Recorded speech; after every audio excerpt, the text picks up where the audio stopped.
أزواجه وذرياته وعلماء شريعته وعلماء ملته وعلينا معهم أجمعين. أما بعد فقد قال الله تعالى عز وجل في شان حبيبه ومحبوبه مخبرا وآمرا: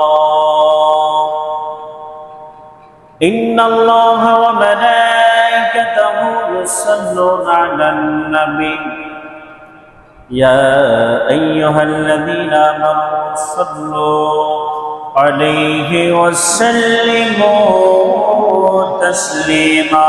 محمد رواج صلى الله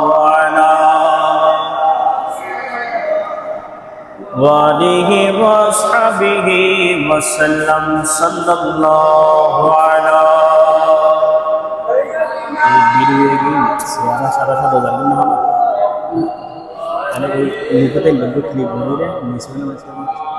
صلى الله على سيدنا وآله وأصحابه وسلم. اللهم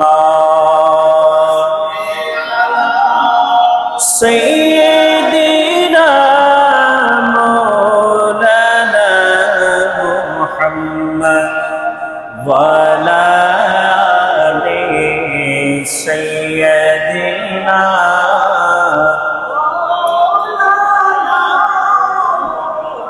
कलीमा ये तौहीद है,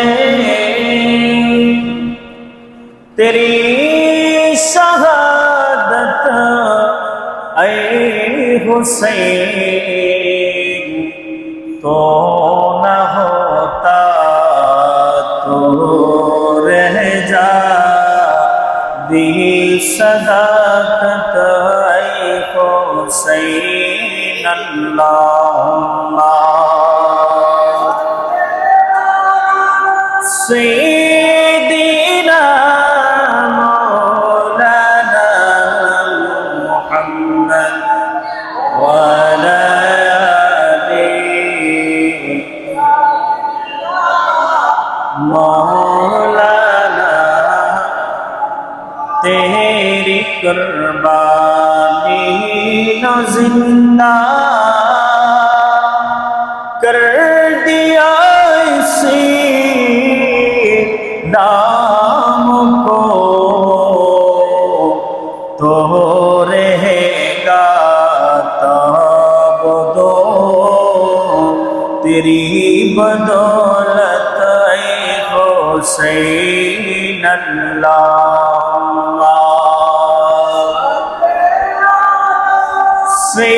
सय्यदना मौलाना मुहम्मद वअला आलि सय्यदना।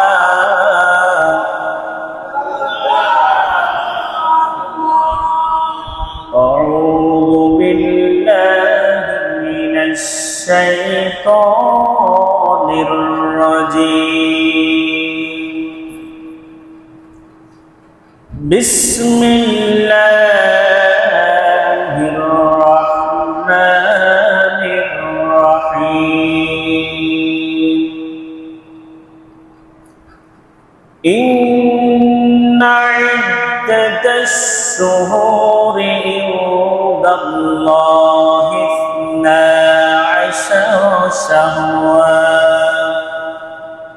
फी किताबिल्लाहि यौमा खलक़स-समावाति वल-अर्द मिन्हा अर्बअतुन हुरुम ज़ालिका ad-दीनुल क़य्यिम फला تظلموا فيهن أنفسكم صدق الله مولانا العظيم وصدق رسوله النبي الحبيب الكريم ونحن على ذلك لمن الشاهدين والشاكرين مولاي صل وسلم وبارك عليه মুআজ্জিজ মুহতারাম হাজিরিন সম্মানিত শ্রদ্ধেয় মুসল্লিন কিরাম মুরব্বিন আযম পর্দার আড়ালে ওয়াজ ও নসিহত শ্রবণ করার লক্ষ্যে যারা উজু কালাম বানিয়ে অপেক্ষামান রয়েছেন শ্রদ্ধেয় মা ও বোনেরা, মাইকের আওয়াজ যতটুকু যাচ্ছে, যতটুকু শোনা যাচ্ছে এবং আমার সামনে আমার বন্ধুবর ছোট নওজোয়ান ভাইরা, রহিমানি ওয়া রাহিমাকুমুল্লাহ, আসসালামু আলাইকুম ওয়া রাহমাতুল্লাহি তাআলা ওয়া বারাকাতুহু।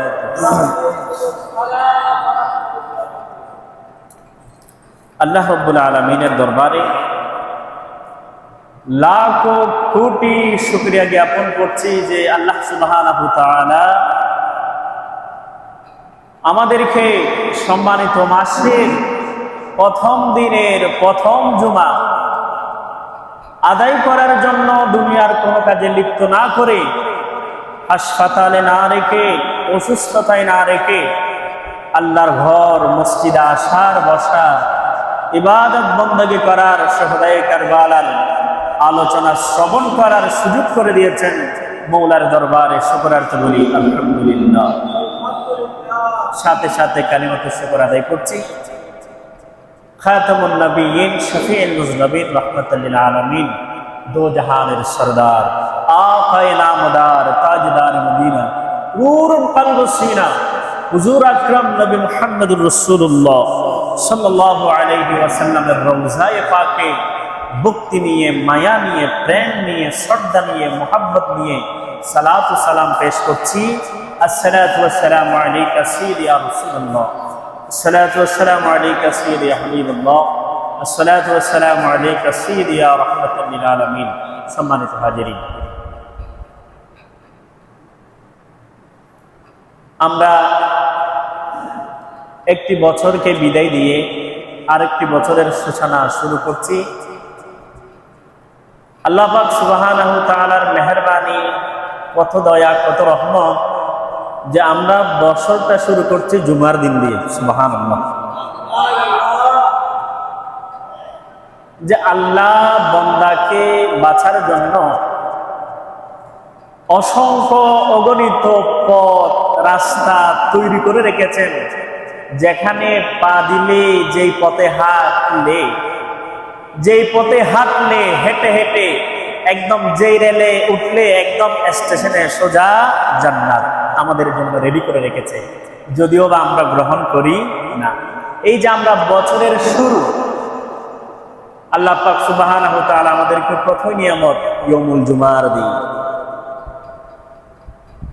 আমাদের জন্য হজের দিন, আমাদের জন্য ঈদের দিন, ইয়াউমুল জুমার দিন, আমাদের জন্য তওবার দিন, মাহে মুহররমুল হারাম, যেই মাসের কথা আল্লাহর হাবিব সাল্লাল্লাহু আলাইহি ওয়াসাল্লাম হাদিসে পাকের মধ্যে এনেছেন, যেই মাসের কথা কালামে পাকের মধ্যে এনেছেন, যদিও বা কালামে পাকের মধ্যে মাসের নাম উল্লেখ নাই, কারণ কোরআনে কারিমের ব্যাখ্যায় তো হাদিসে পাকের মধ্যে উল্লেখ আছে। আল্লাহ পাক আমাদেরকে বুঝার তৌফিক দান করুন, সবাই বলুন আমিন। আসুন, লম্বা আলোচনা, আমি আর ভূমিকার মধ্যে সময় নষ্ট করছি না, লম্বা আলোচনার মধ্যে চলে যাচ্ছে। সম্মানিত হাজিরিন, এই যে মাহে মুহররম তথা মুহররমুল হারাম, এই মাস আমাদের মাঝে এত দামি কেন? এই মাস আমাদের মাঝে এত গুরুত্ব কেন? এই মাস আমাদের মাঝে এত গুরুত্ব দ্বারা কালামে পাকের মধ্যে, হাদিসে পাকের মধ্যে বোঝানো হয়েছে কেন? হাদিসে পাকের মধ্যে দেখা যায় বিভিন্ন দার্শনিক, পণ্ডিত, মনীষীদের জীবনীর মধ্যে দেখা যায়, বলে যে মাহে মুহররমের মাসের মধ্যে এমন একটি দিন আছে, ওই দিনের নামে হচ্ছে ইয়াউমুল আশুরা, তথা 10ই মুহররম। জোরে বলুন সুবহানাল্লাহ। আমাকে প্রশ্ন করতে পারেন, হুজুর এই যে এরকম শুধু একটি দিনের কারণে এই মাসটা পুরো দাম, যে এই মাহে মুহররমুল হারাম ইয়াউমুল আশুরার দিন এমন গুরুত্বপূর্ণ দিন। এই দিনের মধ্যে আমাদের পিতা হযরতে আদম আলাইহিস সালাম আল্লাহর কাছে তওবা করেছে। আদম এবং হাওয়া আলাইহিস সালাম দুইজন একসাথে মিলিত হয়েছে আরাফার ময়দানে। দুইজনের তওবা কবুল করেছে ইয়াউমুল আশুরা তথা 10ই মুহররম। সুবহানাল্লাহ। এই মাস, এই দিনের কারণে মাসটি এত দামি কেন? একটু গুরুত্ব দিচ্ছি, গুরুত্বটা বুঝলে আপনারাও গুরুত্ব দিবেন। এই মাস এত দামি কেন? এত গুরুত্ব দ্বারা আমাদের মাঝে বোঝানো হয়েছে কেন? আল্লাহর বন্ধু হযরত ইব্রাহিম খলিলুল্লাহ নমরুদের যে অগ্নিকুণ্ডের মধ্যে আল্লাহর হুকুমে জাপ দিয়েছে, আল্লাহকে রাজি করার জন্য হযরত ইব্রাহিম আলাইহিস সালাম তথা হযরত ইব্রাহিম খলিলুল্লাহ এই আগুন থেকে পরিত্রাণ পেয়েছে, আগুন থেকে রক্ষা পেয়েছে 10ই মুহররম তথা ইয়াউমুল আশুরা। জোরে বলুন সুবহানাল্লাহ। শুধু নয়, এই 10ই মুহররম এত গুরুত্বপূর্ণ কেন? এই মুহররম মাস এত গুরুত্বপূর্ণ কেন? হযরত আইয়ুব আলাইহিস সালাম একদিন নয়, 2 দিন নয়, 1 বছর নয়, 2 বছর নয়, 18 বছর অসুস্থ ছিলেন। এক পর্যায়ে স্ত্রীও চলে যায়, এক পর্যায়ে স্বামীও, এক পর্যায়ে স্ত্রী চলে যায়, সন্তানরা চলে যায়। এক পর্যায়ে পাড়া প্রতিবেশী যারা আছে, হযরত আইয়ুব আলাইহিস সালাম আল্লাহর নবী, আল্লাহর পয়গম্বর এমন ভাবে অসুস্থ হয়েছে, পা থেকে মাথার চুল পর্যন্ত পোকে খেয়ে ফেলেছে। এলাকায় দুর্গন্ধ চতুর্দিকে ছড়িয়ে যায়। এলাকাবাসী সবাই মিলে পাহাড়ের মধ্যে রেখে এসেছে। হযরত আইয়ুব আলাইহিস সালাম এই রোগ থেকে পরিত্রাণ পেয়েছে, আবার রাজশাহী, আবার বাদশাহী, আবার সিংহাসন ফিরে পেয়েছে। ওই দিনেই তাই ছিল 10ই মুহররম তথা ইয়াউমুল আশুরা। জোরে বলুন সুবহানাল্লাহ। শুধু নয়, অনেক গুরুত্ব দ্বারা 10ই মুহররম দামি হয়েছে। হযরত ইউসুফ আলাইহিস সালাম গড় থেকে বেরিয়ে আসলেন। এটা 10ই মুহররম কেন বেরিয়ে আসলেন? জালেমের নির্যাতনে অনেক কপট জুলুমের শিকার হয়েছিল। আল্লাহর পক্ষ থেকে হুকুম হয়েছে, বলে যে ও ইউসুফ আলাইহিস সালাম তুমি ঘর থেকে বের হয়ে যাও। নয়, ওই দিনেই ছিল 10ই মুহররম। কূপ থেকে তারা 12 ভাই কূপের মধ্যে ফেলে দিয়েছে। ওই কূপ থেকেও পরিত্রাণ পেয়েছে 10ই মুহররম তথা ইয়াউমুল আশুরা। জোরে বলুন সুবহানাল্লাহ। 10ই মুহররম এত গুরুত্বপূর্ণ কেন? 10ই মুহররম আমাদের মাঝে এত দামি কেন? নয়, হযরত নূহ আলাইহিস সালামের ওই সময়ের মধ্যে যারা ছিল, যেই গোত্র ছিল, যেই মানুষগুলো ছিল, আল্লাহর এত নাফরমানি করত, আল্লাহর এত নাফরমানি করত, আল্লাহর নিয়ামত পেয়ে আল্লাহর এত নাফরমানি করত। হযরত নূহ আলাইহিস সালাম তাদেরকে বলেছিল, ও তোমরা যারা রয়েছো, ও গোত্র হো বৎস, তোমরা যারা রয়েছো, আজ এমন একটি প্লাবন হয়েছে, এই নূহ আলাইহিস সালামের কিস্তির মধ্যে তোমরা যারা ওঠো তারা পরিত্রাণ পাবে। এই নূহ আলাইহিস সালামের জমানার মধ্যে যে একটি প্লাবন হয়েছে, যে একটি ঘূর্ণিঝড় হয়েছে, ওই ঘূর্ণিঝড়ের সময়ের মধ্যে ওই নূহ আলাইহিস সালামের নূহের কিস্তিটা যদি পাহাড়ে গিয়ে ল্যান্ড করেছে তথা ইয়াউমুল আশুরা 10ই মুহররম। জোরে বলুন সুবহানাল্লাহ। আমার থেকে জিজ্ঞেস করতে পারেন, হুজুর মুহররম মাস এত গুরুত্বপূর্ণ কেন? অসংখ্য অগণিত নবীদের জীবনী রয়েছে, অসংখ্য অগণিত নবীগণের এই দিনের মধ্যে তারা নবুয়ত পেয়েছে, এই দিনের মধ্যে তারা আবার পরিত্রাণ পেয়েছে। নয়, এই দিনের মধ্যে তারা আল্লাহর নবুয়ত লাভ করেছে। নয় নয় নয় নয় মুসা আলাইহিস সালামের কথা যদি আমরা জানি, মুসা আলাইহিস সালাম নীল নদের মাঝখানের মধ্যে লাঠিটা দ্বারা একটি আঘাত করেছে। ওই ফেরাউনের বাহিনীরা ওই নীল নদের মধ্যে তারা হাবুডুবু খেয়েছে। মুসা আলাইহিস সালামের উম্মতরা বনি ইসরাইলরা সেই দিন আল্লাহর কাছে এমন ভাবে তারা প্রার্থনা করেছে, মুসা আলাইহিস সালামের উম্মত সহ প্রত্যেককে পরিত্রাণ দিয়েছে, প্রত্যেককে রক্ষা করেছে। ওই দিনের নামটাই ছিল 10ই মুহররম তথা ইয়াউমুল আশুরা। সুবহানাল্লাহ। আমরা যদি আরো জানি, অসংখ্য অগণিত নবীদের এই দিনের ঘটনা আছে। নয় নয় নয় নয় আমরা যদি আরো জানি, আর একটু যদি বুঝি, আমাদের বোঝা চলে আসে 10ই মুহররম এত গুরুত্বপূর্ণ কেন, 10ই মুহররম এত দামি কেন, মাহে মুহররম মাস এত দামি কেন? এই দিনের মধ্যে ইসলামের পতাকাকে হাতে নিয়ে সত্যের রাস্তাকে গ্রহণ করে, সত্যের পথকে গ্রহণ করে ইমাম আলী মাকাম ইমাম হুসাইন রাদিয়াল্লাহু তাআলা আনহু ইমামে কারবালা সপরিবার কারবালার ময়দানের মধ্যে শহীদ হয়ে ইসলামকে এই পর্যন্ত এনে দিয়েছে। এই দিনের নামটাই হচ্ছে 10ই মুহররম তথা ইয়াউমুল আশুরা। বলুন সুবহানাল্লাহ। ইমাম হুসাইন যখন শহীদ হয়ে যায়, ইমাম হুসাইন যখন শহীদ হয়ে যায়, বর্ষার আঘাতে, তীরের আঘাতে, চুরির আঘাতে যখন শহীদ হয়ে যায়, পশু পর্যন্ত কান্না করে, সাগরের পানি পর্যন্ত হাহাকার করে,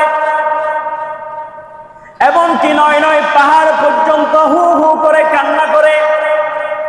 এমন একজন নবী পরিবারের আওলাদ, এমন একজন নবী পরিবারের নাতি ইমাম আলী মাকাম ইমাম হুসাইন রাদিয়াল্লাহু তাআলা আনহু, নবীজি চুম্বন করে নাই এমন কোন জায়গা নাই, এমন আদরের নাতি। ইমাম হুসাইন যখন ময়দানে কারবালার মধ্যে শহীদ হয়ে যায়, ইমাম হুসাইন থেকে একটি চলে আসে, তারা আমাকে শহীদ করে দিচ্ছে। নয় নয়, এটা আমি শহীদ হয়েছি ঠিক আছে, কিন্তু আমার জন্য আটখানা জান্নাত খোলা রয়েছে। এই আটখানা জান্নাতের মধ্যে আমার নানা জানের যে সমস্ত গুনাহগার উম্মতরা রয়েছে, ওই গুনাহগার উম্মতকে বাঁচার জন্য ময়দানে কারবালার মধ্যে আমি ইমাম হুসাইনের গর্দানকে নামাজ দ্বারা ঝুঁকিয়ে দিয়েছি তথা শহীদ হয়েছি। লক্ষ কোটি উম্মতগারকে বাঁচার জন্য আমি ইমাম হুসাইন ময়দানে কারবালার মধ্যে শহীদ হয়েছি। জোরে সুরে বলুন সুবহানাল্লাহ। ওই দিনের নামই হচ্ছে 10ই মুহররম, ইয়াউমুল আশুরা। ইয়াউমুল আশুরার গুরুত্বটা আপনাদের মাঝে বোঝার জন্য চেষ্টা করেছি। বলতে গেলে অনেক ওয়াকিয়া আছে, অনেক ইতিহাস আছে। ইদ্রিস আলাইহিস সালামের কথা যদি আমরা জানি, তিনি 10ই মুহররম আল্লাহ সুবহানাহু ওয়া তাআলা আল্লাহর হুকুমে আসমানের মধ্যে উত্তোলন করেছে 10ই মুহররম। এইভাবে যদি আমরা জানতে যাই, হযরতে ঈসা আলাইহিস সালাম নীল নদের মধ্যে রাস্তা করে দিয়েছে 10ই মুহররম। 999 সুলাইমান আলাইহিস সালামের বাদশাগিরি লাভ করেছে 10ই মুহররম। ইউনূস আলাইহিস সালাম দীর্ঘ 41 বছর পর 3টা মাছের পেট থেকে রক্ষা পেয়েছে 10ই মুহররম। শুধু নয়, আমরা আরো জানতে পারি হযরতে দাউদ আলাইহিস সালামের তওবা কবুল করেছে 10ই মুহররম তথা ইয়াউমুল আশুরা। সুবহানাল্লাহ। এখন আসুন সামনের দিকে যাই। এই যে 10ই মুহররম, এই উম্মত গুরু আল্লাহর হাবিব সাল্লাল্লাহু আলাইহি ওয়াসাল্লাম যখন মক্কা থেকে মদিনার উদ্দেশ্যে রওনা করলেন, সেখানের মধ্যে দেখতে পারলেন যে কিছু বনি ইসরায়েলের উম্মত তারা 10ই মুহররম রোজা পালন করছে, তারা রোজা রাখছে, রোজা রাখা অবস্থায় রয়েছে। জিজ্ঞেস করা হলো, বলে যে তোমরা আজ কেন রোজা রাখছো? এটা হাদিসে পাক, লম্বা হাদিস শরীফ, লম্বা আলোচনা সামনে আমার, সংক্ষেপে বলছি। বলে যে তোমরা আজকে কেন রোজা রাখছো? বলে যে বনি ইসরায়েলের উম্মত, আমরা মূসা আলাইহিস সালাম এই দিনের মধ্যে আমরা পরিত্রাণ পেয়েছি, এই জন্য আজকে 10ই মুহররম আমরা রোজা রাখি। আল্লাহর হাবিব সাল্লাল্লাহু আলাইহি ওয়াসাল্লাম বলে যে মুসা আলাইহিস সালামের কাছে আমরা আরো হকদার বেশি। এই দিনে 10ই মুহররম আমরা একটা নয় তথা 2টি রোজা রাখবো। জোরে বলুন সুবহানাল্লাহ। তো হুজুর 2টা রোজা রাখলে কি হবে?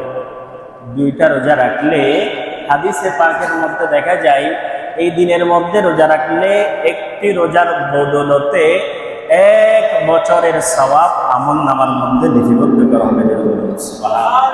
আর হাদিসের মধ্যে দেখা যায় আগে একদিন, আগে 1 বছর, পরের 1 বছর, 2 বছরের আল্লাহ পাক সুবহানাহু ওয়া তাআলা গুনাহ মাফ করে দেন এবং 2 বছরের আমলনামা সওয়াব আমলনামার মধ্যে লিপিবদ্ধ করে দেন। জোরে বলুন সুবহানাল্লাহ।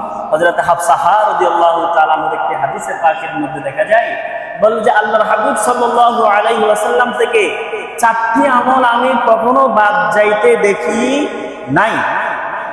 তার মধ্যে একটি হচ্ছে ইয়াউমুল আশুরার রোজা। আশুরার রোজা আল্লাহর হাবিব কখনো বাদ দেয় নাই। তো এখান থেকে আমরা শিক্ষা নিব, আমরা ইয়াউমুল আশুরার রোজা যথাযথ পালন করার জন্য চেষ্টা করব। আলোচনা শুনলে হবে না, আমলও করতে হবে রে ভাই। আমল করলে নিজের জন্য ফায়দা, পরিবারের জন্য ফায়দা। ছেলে সন্তানরা আপনাকে দেখছে, বাবা আজ রোজা রাখছে। কোন দিনে রোজা রাখছে?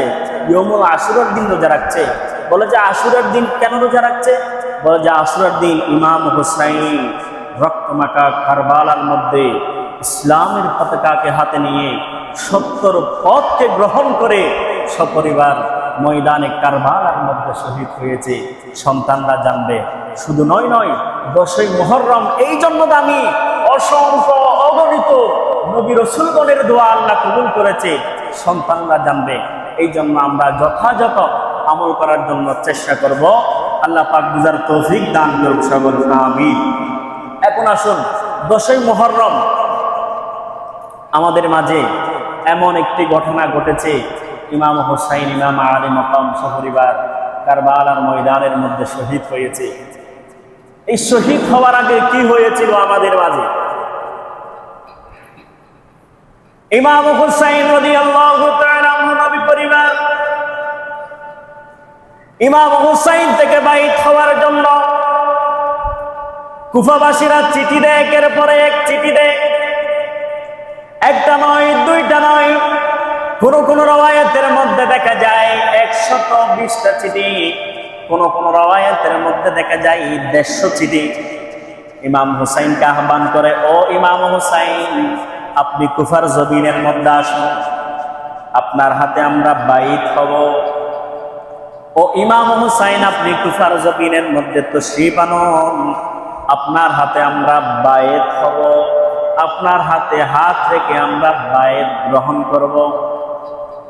এই কথা বলে চিঠি দেয়। এই কথা বলে নবী পরিবারের ইমাম হুসাইনকে আমন্ত্রণ জানায়। ইমাম হুসাইনের চাচাতো ভাই হযরতে মুসলিম বিন আকিলকে বললেন, ও আমার ভাই, কুফাবাসীরা আমার হাতে বাইত গ্রহণ করার জন্য, আমার কাছে বাইত হওয়ার জন্য তারা আমাকে চিঠি দেয়। আপনি একটু যান, ওই কুফার জমিনটা একটু পরিদর্শন করে আসেন। তারা কি সত্যিকারে আমাকে ভালোবাসে, নাকি আমাকে হত্যা করার জন্য, শহীদ করার জন্য তারা চেষ্টা চালিয়ে যাচ্ছে? কারণ তাদের বিশ্বাস হয় না যেইভাবে আমার বাবার সাথে তারা বেঈমানি করেছে, মওলা আলী শের খুদার সাথে কুফাবাসীরা বেঈমানি করেছে। মুসলিম বিন আকিলকে হুকুম করলেন। মুসলিম বিন আকিল ইমাম হুসাইন রাদিয়াল্লাহু তাআলা আনহু কুফার উদ্দেশ্যে রওনা করলেন। যাওয়ার পথে অনেক ওয়াকিয়া আছে, লম্বা আলোচনা গত বছর আমি করেছিলাম। ইমাম মুসলিম বিন আকিল যাওয়ার পথে বিভিন্ন বিপদের সম্মুখীন হয়। একজন সঙ্গী ছিল, সেও শহীদ হয়ে যায়। ইমাম মুসলিম বিন আকিল এরপরেও পিছপা হয় নাই। বলে যে এই আদেশ নবী পরিবারের আদেশ, ইমাম হুসাইনের আদেশ, কুফার উদ্দেশ্যে আমাকে রওনা হতে হবে।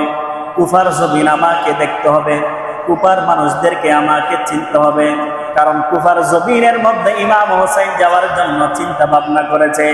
আমি মুসলিম বিন আকিল পিছপা হলে হবে না, আমি মুসলিম বিন আকিল থেকে দেখতে হবে কুফার জমিনটা, কুফার মানুষগুলোর সাথে পরিচয় হতে হবে।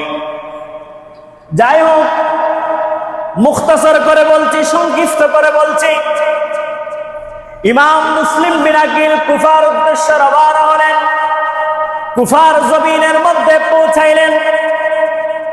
সেখানের মধ্যে কুফাবাসীরা ইমাম মুসলিম বিন আকিলকে ইমাম হোসাইন মনে করে স্বাগতম জানায়। ও নবী পরিবার, আসসালাতু আসসালামু আলাইকা ইয়া হোসাইন বলে বলে স্বাগতম জানাই, ফুল দিয়ে বরণ করে নেয়। ইমাম মুসলিম বিন আকিল বলেন, আমি ইমাম হোসাইন নই, আমি ইমাম হোসাইনের চাচাতো ভাই, আপনাদের মাঝে পরিদর্শন করার জন্য এসেছি।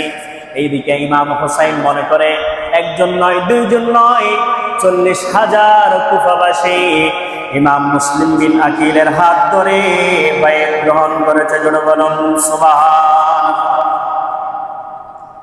মুসলিম বিন আকিল মনে করলেন, হ্যাঁ, কুফাবাসীরা তো অনেক ভালো মানুষ, আমি এসেছি এখানে পরিদর্শন করার জন্য, আর এইদিকে অসংখ্য গণিত মানুষ, 40,000 মানুষ, 40,000 কুফাবাসী আমার হাতে বায়াত গ্রহণ করেছে।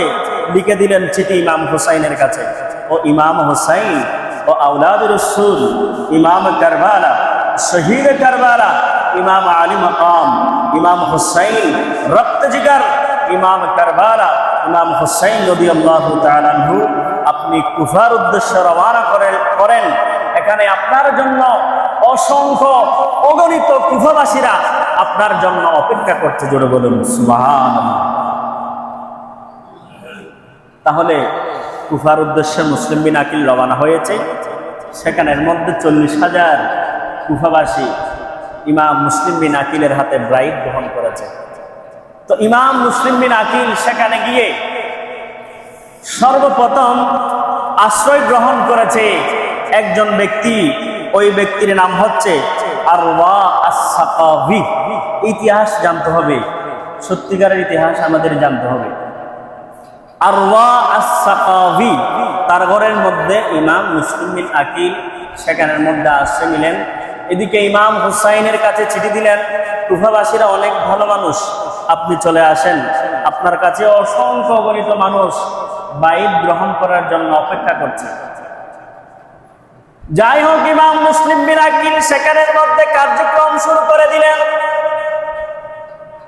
এইদিকে কুফার জমিনের মধ্যে তখনকার গভর্নর ছিলেন নোমান ইবনে বশির। এখনো পর্যন্ত ইবনে জিয়াদ গভর্নরের দায়িত্ব গ্রহণ করে নাই। আমরা কিন্তু শুনে কারবালার আলোচনা শুনি।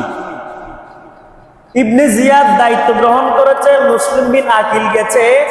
মুসলিম বিন আকিলের কার্যক্রম দেখে ওই দিক থেকে এজিদ দেখেছে, এখানকার অবস্থা দেখেছে, নোমান ইবনে বশিরকে বাদ দিয়ে ইবনে জিয়াদকে গভর্নর বানাইছে যে এটা ফরে। কিন্তু আগে গভর্নর ছিল নোমান ইবনে বশির। নোমান ইবনে বশির কুফার জমিনের মধ্যে গভর্নর ছিলেন। এইদিকে মুসলিম বিন আকিল বাইতের কার্যক্রম চালিয়ে যায়, দাওয়াতের কার্যক্রম চালিয়ে যায়। নোমান ইবনে বশির তখনকার গভর্নর ছিলেন। ইবনে জিয়াদ দেখতে পেলেন যে কুফার জমিনের মধ্যে যে বাইতের কার্যক্রম শুরু হয়েছে, দাওয়াতের কার্যক্রম শুরু হয়েছে, ইমাম হুসাইনের দাওয়াতের কার্যক্রম শুরু হয়েছে, ইসলামের দাওয়াতের কার্যক্রম শুরু হয়েছে, সত্যিকারের পথের কার্যক্রম শুরু হয়েছে। এই চিঠি পাঠিয়ে দিলেন কার কাছে? এজিদের কাছে। এজিদকে চিঠি দিলেন যে ইবনে জিয়াদ বলে যে আপনি ঘুমাচ্ছেন, এখানে নবী পরিবারের আওলাদ আছে, মুসলিম বিন আকিল এসে অসংখ্য অগণিত মানুষ, কুফার মানুষ সব বায়াত গ্রহণ করে ফেলতেছে, আপনি এখানে ঘরে বসে বসে ঘুমান। এদিকে পাগল হয়ে গিয়েছে এজিদ। হঠাৎ করে তৎক্ষণাৎ মধ্যে সিদ্ধান্ত নিলেন নোমান ইবনে বশিরের গভর্নর পরিবর্তন করে ইবনে জিয়াদকে গভর্নর বানাইলেন। এখন শুরু হয়েছে নবী পরিবারের উপর তাণ্ডব। সংক্ষেপে বলি যাই, সামনে আমার আলোচনা অনেক লম্বা। ইবনে জিয়াদকে কুফার গভর্নর বানাইলেন। ইবনে জিয়াদ দায়িত্ব গ্রহণ করার পরে নবী পরিবারের উপরে কের উপরে অত্যাচার, এইদিকে মুসলিম বিন আকিল দাওয়াতি কার্যক্রম শুরু করে দাওয়াতি কার্যক্রম চালিয়ে যায়। আমি সংক্ষেপে বলে যাই, একদিন মুসলিম বিন আকিল রাদিয়াল্লাহু তাআলা আনহু মাগরিবের নামাজ দামেস্কের জমিনের মধ্যে আদায় করলেন। দামেস্কের জমিনের মধ্যে নামাজ আদায় করলেন। নামাজ আদায় করতেছে মাগরিবের নামাজ, 3 রাকাত ফরজ নামাজ। সেখানকারের মধ্যে কিতাবের মধ্যে দেখা যায় 500 থেকে 600 মুসল্লি ছিল। সালাম ফিরাই দেখে মুসলিম বিন আকিল ছাড়া আর কেউ নাই। এমন এমন কিছু মুসলিম আছে 10 টাকা দিলে এইদিকে, 20 টাকা পাইলে ওইদিকে হয়ে যায়। এটা সেখান থেকে এই পর্যন্ত আমাদের শিক্ষা আছে কি নাই? যদিও বা আপনাদের সমাজের মধ্যে এরকম মানুষ নাই, আপনারা ভালো জানেন। 10 টাকা দিলে এইদিকে, 20 টাকা দিলে আরেক দিকে। যেমন মুসলিম বিন আকিলের সাথে এই ঘটনা হয়েছে, নবী পরিবারের সাথে এই ঘটনা হয়েছে। মুসলিম বিন আকিল মনে মনে চিন্তা করে, মাঝখানে অনেক ওয়াকি আছে, আমি গত বছর এই আলোচনাগুলো করেছি, সংক্ষেপে বলছি আপনাদের মাঝে মূল পয়েন্ট যেগুলো আমাদের শিক্ষা নেওয়া দরকার। মুসলিম বিন আকিল মনে মনে চিন্তা করলেন, হায়রে আমি কি করেছি?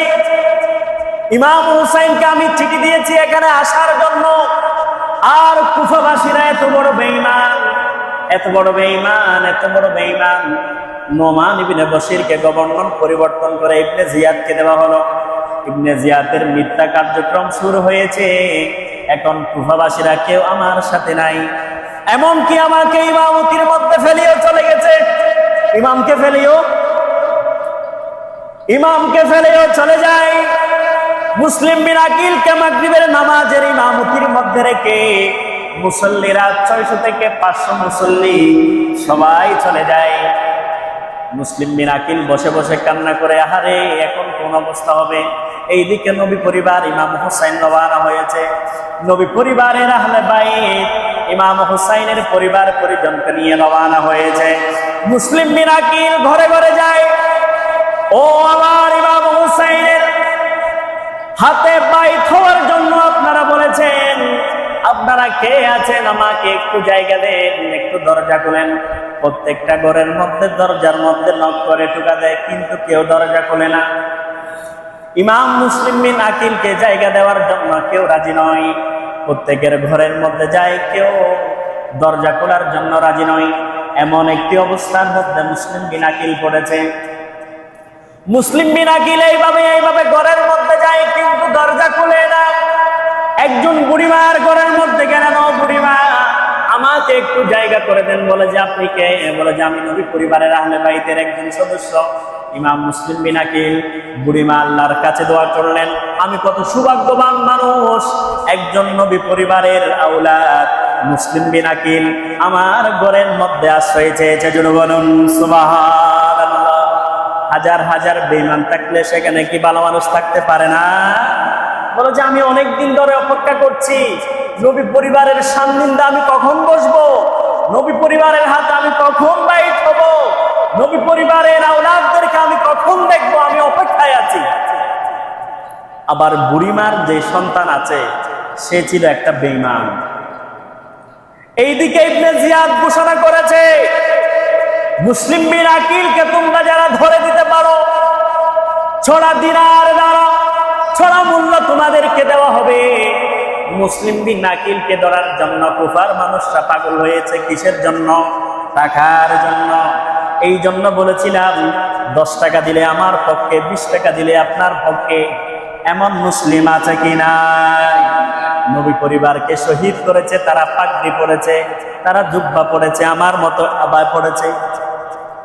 তাদের তাঁবুর মধ্যে ইকামত হয়েছে, আজান হয়েছে, নামাজ হয়েছে। দিন শেষে যাদের হাত ধরে ইসলাম পেয়েছে, যাদের হাত ধরে নামাজ পেয়েছে, তাদেরকে আবার শহীদ করেছে। এমন মুসলমান আছে কিনা? বুঝতে হবে, জানতে হবে। টুপি পড়লে মুসলমান হয় না, টুপি পড়লে নামাজি হয় না, টুপি পড়লে ইমানদার হয় না। বড় বড় জুব্বা পরে তসবিহ হাতে নিয়ে নামাজ পড়লে সে ইমানদার হয় না। তার ভিতরে নবী প্রেম আছে কিনা সেটা দেখতে হবে। কথা বলুন ঠিক কিনা? এগুলো ভাই জানতে হবে। সঠিক ইতিহাস আমাদের মাঝে আজ বিকৃত, আমরা জানি না বিদায় প্রভ্রষ্ট হই। মুসলিম বিন আকিল রাদিয়াল্লাহু তাআলা আনহু কুফার জমিনের মধ্যে হাহাকার, কেউ জায়গা দেয় না, বুড়িমা জায়গা দিয়েছে। এখন বুড়িমা সন্তানকে বললেন, ও আমার সন্তান, ও আমার সন্তান, ও আমার ছেলে, আমি কত বড় সৌভাগ্যবান তুমি কি জানো? আমার ঘরের মধ্যে আজ নবী পরিবার তশরিফ এনেছে, মুসলিম বিন আকিল তশরিফ এনেছে। সন্তান এটা শুনে আরো খুশি, বলে যে এদিকে ইবনে জিয়াদ ঘোষণা করেছে মুসলিম বিন আকিলকে যে ধরে দিতে পারে তাকে ছড়া মূল্য দেওয়া হবে। এই কথা শুনে সন্তান দৌড়াই গিয়েছে ইবনে জিয়াদের কাছে। ইবনে জিয়াদের কাছে দৌড়াই যায়, এক কাতারে একসাথে 70 জনের অধিক সৈন্য পাঠিয়েছে বুড়িমার ঘরের মধ্যে। মুসলিম বিন আকিলকে তোমরা ধরে নিয়ে আসো। মুসলিম বিন আকিলকে গভর্নরের হাউজের মধ্যে নিয়ে গেলেন। গভর্নরের হাউজের মধ্যে মুসলিম বিন আকিলকে বলা হয়েছে, ও মুসলিম বিন আকিল, আপনার এখনো পর্যন্ত সময় আছে। আপনি যদি ইমাম হুসাইনের এই বায়াতকে যদি ত্যাগ করে দেন, ইমাম হুসাইনের কথা যদি আপনি না মানেন, এখনো আপনাকে ছাড় দেওয়া হবে, এখনো পর্যন্ত আপনাকে শহীদ করা হবে না। মুসলিম বিন আকিল বলে, তোমরা কি জানো না, তোমরা কি বুঝো না, আমার জন্য আটখানা জান্নাত অপেক্ষা করছে, কিন্তু আমি ইসলামের পথ থেকে এক পা পিছু হতে পারবো না। আমি ঈমানের দরজা থেকে এক সিলকা পরিমাণ বের হতে পারবো না। প্রয়োজনে আমি মুসলিম বিন আকিল এখানের মধ্যে শহীদ হব। জোরে বলুন সুবহানাল্লাহ। সংক্ষেপে করে বলছি, কারণ শিক্ষাগুলো আমাদের নিতে হবে। সামনে আমি শিক্ষাগুলো বলবো, কারবার আলোচনা আপনারা অনেক শুনেছেন, শিক্ষাগুলো এখন নেন। মুসলিম বিন আকিলকে গভর্নর হাউজের একদম ছাদের মধ্যে তোলা হয়েছে। কিতাবের মধ্যে দুইটা রওয়ায়াত দেখা যায়। আমি আল বিদায়া ওয়ান নিহায়া পড়েছি এবং তারিখুল কালবারা এটা পড়েছি। দুইটার মধ্যে দুইটা রওয়ায়াত দেখা যায়। একটার মধ্যে দেখা যায় মুসলিম বিন আকিলকে সেখান থেকে ধাক্কা দিয়ে ফেলে দেওয়া হয়েছে। আল বিদায়া ওয়ান নিহায়ার মধ্যে লেখা হয়েছে মুসলিম বিন আকিলকে ওই গভর্নরের হাউজের মধ্যে ছাদের উপরে এমন ভাবে তলোয়ারের আঘাত করেছে, এক তলোয়ারের আঘাতে মুসলিম বিন আকিলের গরদান আলাদা হয়েছে। ইন্না লিল্লাহি ওয়া ইন্না ইলাইহি রাজিউন। এখন আসুন শিক্ষাগুলো আমরা একটু গ্রহণ করি। মুসলিম বিন আকিল সেখানের মধ্যে ওই সমস্ত মুসলিম নামক বেঈমান যারা আছে তাদের কথা যদি মানত, তাদের কথা অনুযায়ী যদি চলত, তাহলে অসংখ্য অগণিত দিরহামের প্রস্তাব পেয়েছে কি পেয়ে নাই? কিন্তু এখন তো আমরা 10 টাকা চায়ের মধ্যে তো বিক্রি হয়ে যায়। আমরা মুসলিম, আমরা মুসলিম। তো মুসলিম বিন আকিল ঈমানের প্রতি কেমন অটল ছিলেন, যে ঈমানের কথা আল্লাহ কোরআনের মধ্যে লিপিবদ্ধ করে দিয়েছে। আবাউকুম ওয়া আবনাউকুম ওয়া ইখওয়ানুকুম ওয়া আজওয়াজুকুম ওয়া আশিরাতুকুম ওয়া আমওয়ালুন ইকতারাফতুমুহা ওয়া তিজারাতুন তাখশাউনা কাসাদাহা ওয়া মাসাকিন তারদাউনাহা আহাব্বা ইলাইকুম মিনাল্লাহি ওয়া রাসূলিহি। তোমরা যতই কিছু বলো না কেন, তোমরা যা কিছুর প্রস্তাব রাখো না কেন, আমি মুসলিম বিন আকিল ঈমানের দরজা থেকে, ঈমানের রাস্তা থেকে এক বিন্দু পরিমাণ পিছপা হতে পারবো না। জোরে বলুন সুবহান। তো আমাদের ঈমানের অটলতা, আমাদের ঈমানের বাহুবল কতটুকু আছে? আরে ভাই, ঈমানের শক্তি যদি থাকে, আপনি কেন শিরিক করবেন? ঈমানের শক্তি যদি আপনার ভিতরে থাকে, আপনি কেন জুলুম করবেন? ঈমানের শক্তি যদি আপনার ভিতরে থাকে, আপনি কেন পাপাচারের মধ্যে লিপ্ত হবেন? আরে নবী পরিবারের শিক্ষা যদি আপনার ভিতরে থাকে, নবী পরিবারের শিক্ষা যদি আপনার ভিতরে থাকে, আহলে বাইত যেই পথ আমাদেরকে শিক্ষা দিয়েছে ওই পথের উপরে তো আপনি অবশ্যই থাকবেন। এই জন্য আল্লাহ পাক সুবহানাহু তাআলা এই আশুরাকে গুরুত্ব দিয়েছে, এই মুহররমকে গুরুত্ব দিয়েছে। গুরুত্ব দিয়ে এই আয়াতে কারিমার মধ্যে একটা কথা অন্যরকম ভাবে তুলে ধরেছে, ফালা তাজলিমু ফীহিন্না আনফুসাকুম, তোমরা নিজেরাই নিজেদের আত্মার উপর জুলুম করিও। আল্লাহ এটাও বলছে ওহুম লা ইউজলামুন, ও আমার বান্দারা, এক বিন্দু পরিমাণ তোমাদের উপর আমি জুলুম করব। কিয়ামতের ময়দানে দেখবেন অসংখ্য গণিত আল্লাহর ওলিরা একদম বেহেশতে দরজা পর্যন্ত পৌঁছে যাচ্ছে। আল্লাহ তো জানে সামনে কি হবে, সামনে কি হবে, সামনে কি হবে, সামনে কি হবে। বলে যে জান্নাতের জন্য এত পাগল, যাও চলে যাও, জান্নাতে চলে যাও। সামনে এমন কিছু মানুষ দেখবে, আপনি কোথায় যাচ্ছেন? জান্নাতে চলে যাচ্ছি। কোথায়? জান্নাতেটা কি আপনার নানার বাড়ি নাকি? দুনিয়াতে থাকা অবস্থায় আমার অসংখ্য গণিত হক আপনি নষ্ট করেছেন, হক না দিয়ে আপনি জান্নাতে চলে যাবেন। বলে যে আপনি কি চান? টাকা চাইলে আপনাকে টাকা দিব, সম্পদ চাইলে সম্পদ দিব। বলে যে আজ কোনো সম্পদের খেলা নাই। আমার সম্পদ মেরে আপনি মানুষকে দান করেছেন, এখন সম্পদ দেওয়ার জন্য আসছেন না। আমার হক নষ্ট করে মানুষকে হক দিয়েছেন, আমার হক নষ্ট করে বড় একটা সেমিনার বানাই মানুষকে ইফতার দিয়েছেন, কিন্তু আমার হক আপনি মেরেছেন। আজ আমাকে হক দেন। বলে যে কি রকম হক? ওই যে আপনি মানুষকে দিয়ে দিয়ে, মানুষকে দান করে করে অসংখ্য গণিত সওয়াবের মালিক হয়েছেন, ওই সওয়াবগুলো আমাকে দেন, আজ আমি এগুলোর প্রাপ্য হব। এইরকম দেতে দেতে দেতে দেতে ওই অসংখ্য গণিত সওয়াবের অধিকারী জান্নাতে চলে যাচ্ছে। যে এমন ব্যক্তি দিতে দিতে শূন্য সওয়াব হবে, শূন্য সওয়াব হয়ে জাহান্নামের মধ্যে চলে যাবে। জোরে বলুন নাউযুবিল্লাহ। এই জন্য আমি বলেছিলাম সম্মানিত হাজিরিন, ফালা তাজলিমু ফীহিন্না আনফুসাকুম, নিজেরাই নিজেদের আত্মার উপর জুলুম করবেন না। কারণ আল্লাহ তো বলছে যে হাফেজ, যে আলেম, রাস্তার মুসি, রাস্তার ফকির, রিকশাওয়ালা, বন সম্পদওয়ালা, আমি কিন্তু ময়দান হাসরে ওহুম লা ইউজলামুন, কারো প্রতি বিন্দু পরিমাণ জুলুম করব। আরে আপনার ক্ষমতা ছিল ঠিক আছে, দুনিয়াতে থাকা অবস্থায় আপনি আমার উপর অনেক জুলুম করেছেন, এটারও তো হিসাব হবে কি হবে না? হবে। তো নবী পরিবারের শিক্ষা আপনি গ্রহণ করেন। কালামে পাকের মধ্যে তো আমাদের বলে দিয়েছে, দুনিয়ার মধ্যে আপনি মানুষের উপর জুলুম করছেন, না না না না, তারা অনেক ভাগ্যবান। এই দুনিয়ার তো সাময়িক, হালকা সময়। এখানে তারা জুলুমের শিকার হয়েছে, অত্যাচারের শিকার হয়েছে, কিন্তু ময়দানে হাসরের মধ্যে ঠিকই বদলা পাবে, ময়দানে হাসরের মধ্যে ঠিকই জজা পাবে, ঠিকই পুরস্কার পাবে। কারণ তা আল্লাহ বলে দিয়েছে এই কোরআন, এই কোরআনের কালি একটা জের জবর, এই থেকে কিয়ামত পর্যন্ত কেউ উল্টা প্রমাণ করতে পারবে? তো আল্লাহ তো বলছে ওহুম লা ইউজলামুন, আমি কারো উপর জুলুম করবো না, সঠিক বিচারই করবো। তো এই সঠিক বিচারের জন্য, এই সঠিক বিচারের ময়দানে কাঠগড়াই দাঁড়ানোর জন্য আপনি কতটুকু প্রস্তুত?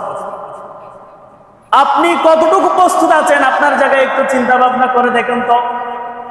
আপনি মনে করতে পারেন আমি নামাজি, হ্যাঁ আমি নামাজ করি, আমি নামাজি, আমি তাসবিহ পড়ি, মসজিদে আসলে বড় বড় করে তাসবিহ পড়ি, সুবহানাল্লাহ, আলহামদুলিল্লাহ, আরেকজনকেও আমি শুনাই, কিন্তু আমি ওইদিকে পরের হক নষ্ট করি। এই নামাজের কোনো মূল্য আছে? আমি এইদিকে বড় জুব্বা পড়ি, নামাজ পড়াই, সুন্দর আলোচনা করি, মাইকের মধ্যে সুদের আলোচনা আবার আমি করি, কিন্তু আমি ওইদিকে গিয়ে সুদ খাই। এই নামাজ, এই আলোচনার কোনো মূল্য আছে? বুঝতে হবে এই জিনিসগুলো। সুতরাং মূল জিনিসটা আমি বলেছিলাম, মূল বিষয়টা আমি বলেছিলাম, ফালা তাজলিমু ফীহিন্না আনফুসাকুম, তোমরা নিজেরাই নিজেদের আত্মার উপর জুলুম করিও না। আপনি কারো সমালোচনা করছেন, কিন্তু যে ব্যক্তি সমালোচিত হচ্ছে আসলে সেই ব্যক্তি ভাগ্যবান। সে সারা জিন্দেগি গুনাহ করে অনেক কিছুর মধ্যে জড়িত হয়, আর আপনি ওরা বর্তমানে দোকানে গিয়ে সমালোচনা করেন, ওর গুনাহগুলো আপনি পরিষ্কার করেন। তো এই ব্যক্তিটা ভাগ্যবান না? যে ব্যক্তি সমালোচিত হয়েছে উনি ভাগ্যবান না? আসলে আপনি এদিকে নামাজ পড়ছেন, সবকিছু ঠিকঠাক আপনার, কিন্তু ওইদিকে গিয়ে আপনি সমালোচনা করেন মানুষের। তার মানে যে ব্যক্তি পাপাচারিত, যে ব্যক্তি গুনাহগার, ওই গুনাহ আমি নিজেই মোচন করে দিচ্ছি। আমি এদিকে সমালোচনা করি, আমার সবগুলো তার কাঁধের মধ্যে চলে যায়। আমি এইদিকে গীবত করি, গীবতের বিষয় নিয়ে এমন এমন হাদিসে পাক এসেছে আপনারা জানেন।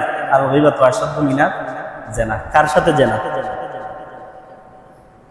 আপনি এদিকে গীবত করেন, পরের সমালোচনা করেন, আরে ভাই আপনার ওই জিনিসটা নেই আর কি, ওই বাহুবলটা নাই আর কি, ওর সামনে বলার সুযোগটা আর নাই আর কি, আপনি কি বাইরে গিয়ে সমালোচনা করবেন, এমন একটি জায়গায় সমালোচনা করবেন? এই জিনিসগুলোর কারণে আমাদের মাঝে একটা মিথ্যা সংবাদ চলে আসে, হয়ে যায় মনোমালিন্য, হয়ে যায় ঝগড়া, ঝগড়া থেকে হয়ে যায় খুনাখুনি। তো এই জিনিসগুলো যতক্ষণ পর্যন্ত আপনি আমি ছাড়তে পারবো না, এতক্ষণ পর্যন্ত স্বস্তির বাতাস, আলোর বাতাস আমরা পাবো না। এই জন্য আমি আবার বলছি, আমরা কখনোই নিজেদের আত্মার উপর জুলুম করব না। পরের সমালোচনা করেন, এটা আপনার উপর জুলুম। পরের হক নষ্ট করেন, এটা আপনার আত্মার উপর আপনি জুলুম করেন। সুদ খান, ঘুষ খান, মানুষকে মেরে খান, এতিমকে মেরে খান, যত ধরনের আছে ওই দিকের আর কি, ওই রাস্তার আর কি, যত কিছু আছে, যত কিছু করেন, এগুলা করা মানে ওই ব্যক্তি দুর্ভাগা নয়, বরঞ্চ আপনি দুর্ভাগা। কারণ আপনি করছেন আপনার আত্মার উপর জুলুম। কারণ আল্লাহ তো বলছে সামনের দিন আসছে, ইয়াউমুল কিয়ামা আসছে, কিয়ামতের দিন আসছে, ওই দিন কিন্তু আমি বান্দা বিন্দু পরিমাণ আমি জুলুম করব। আজ এই জুমার মধ্যে আমি শুধু একটাই শিক্ষার কথা বলেছি, আমরা নিজেরাই নিজেদের আত্মার উপর জুলুম করব না। এই মুসলিম বিন আকিল রাদিয়াল্লাহু তাআলা আনহুর শহীদের অন্যতম অকপট ইমানের দরজা ছিল এটাই, টাকার কাছে বিক্রি হয়, দিনারের কাছে বিক্রি হয় নাই। ইমাম পরিবারের খবর নিয়েছে, ইমাম পরিবারের কথার উপর অটল থেকেছে, প্রয়োজনে শহীদ হয়েছে। ইনশাআল্লাহ আগামী জুমার মধ্যে মুসলিম বিন আকিলের দুইটা সন্তান ছিল, একটা নাম ছিল ইব্রাহিম আর একটা নাম ছিল মুহাম্মদ। ওই দুজনকেও অনেক অত্যাচার করে শহীদ করে দিয়েছে। সামনে ইনশাআল্লাহ ধারাবাহিক আলোচনা করব। আল্লাহ পাক সুবহানাহু ওয়া তাআলা আমাদেরকে এই শুহাদায়ে কারবালার আলোচনাগুলো শুনে আমাদেরকে শিক্ষাগুলো গ্রহণ করার তৌফিক দান করে সকলে আমিন। ওয়া আখিরু দাওয়ানা আলহামদুলিল্লাহি রাব্বিল আলামিন। আসসালামু আলাইকুম ওয়া রাহমাতুল্লাহ। যারা সুন্নাত আদায় করেন নাই, ক্বাবলাল জুমা